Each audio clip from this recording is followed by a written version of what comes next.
I am so thankful that we have this show for 25 episodes because the more I watch of Shangri-La Frontier, the more I say, this is what we need to see more of in anime. Not only does it give you that excitement of actually jumping into a video game world and feeling like these characters are alive and breathing in it, but because they're not actually alive and they can die, you can have a moment like episode 3 where he's going up against one of 7 unique bosses, things that, even with 30 million players, no one has defeated a single one. Everyone collectively will probably think in the back of their mind, whether they believe it 100% or just are skeptical, that this man, he might be able to do it. Because here's the thing, whether it's people who play video games in a way that we just can't comprehend, like Let Me Solo Her, or it's just the fact that we're so used to MCs getting a power-up or someone jumping in to save the day. Hell, they started this episode off with that girl basically trying to Sonic the Hedgehog her way over to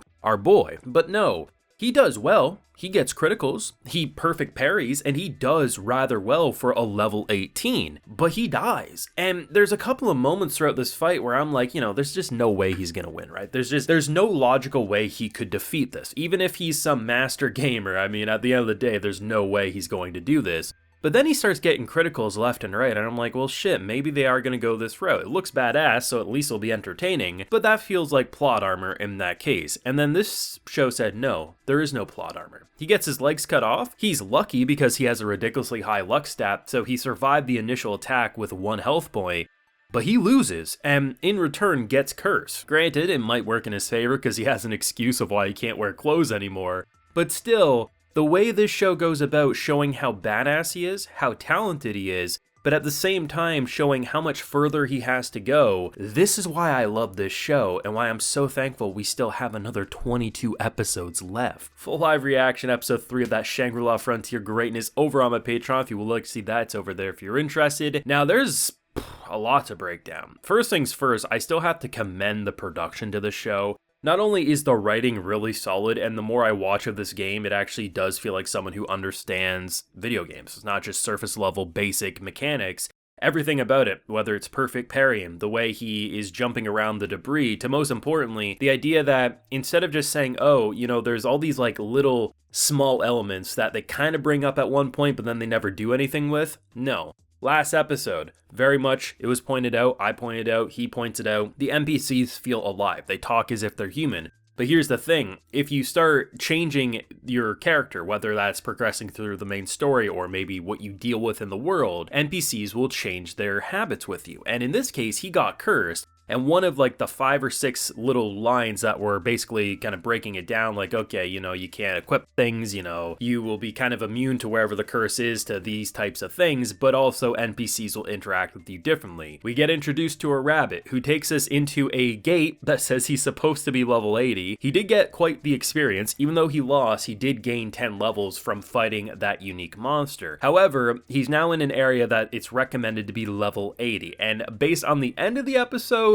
honestly, the Chief Bunny does seem like he's a bit of a mafia badass. I'm not sure if they're gonna throw hands to determine the strength, but still, he's in a level 80 area, and this side mission, as cute as it looks at face value, is gonna be a world of hurt. And it's going to be hilarious because it does feel like the more we watch of the show, the more the friend is going to be like, okay, I know where he's going. She's gonna, like, 3 episodes from now, learn that he went down this, like, uncharted path because of so-and-so, and she's just never gonna catch up with him. And if you watch after the credits, the little gags or the little extra side stories, we learn why she jumped into that game to begin with, but no one knew about the absolute no-life gamer that would become when she did start playing, which it's also kind of funny at the start when you have those 2 people who helped him get to the inn so he could recover in the previous episode. She was ready to draw her bow because this player looked so scary, and honestly, it's just some fun stuff overall. But definitely the meat and potatoes of this episode was the action. They didn't skimp out on it. I mean, whether it's him chasing a rabbit down an alleyway to bouncing around dealing with this thing, there's so many cool moments, and it's not just like, oh, it's a big monster that's swiping at him. Like when the moonlight goes away and it's darkness everywhere, the way it can phase out and just pop up and try to slash you, it's just, everything about this felt so cool, and he has no health points. Like, he is without a doubt a glass cannon cannon build, even more so once he spends all of his skill points after the leveling up. But the idea that even though one shot would kill him, he held out for quite a while. But my biggest reason for thinking there's no way he should win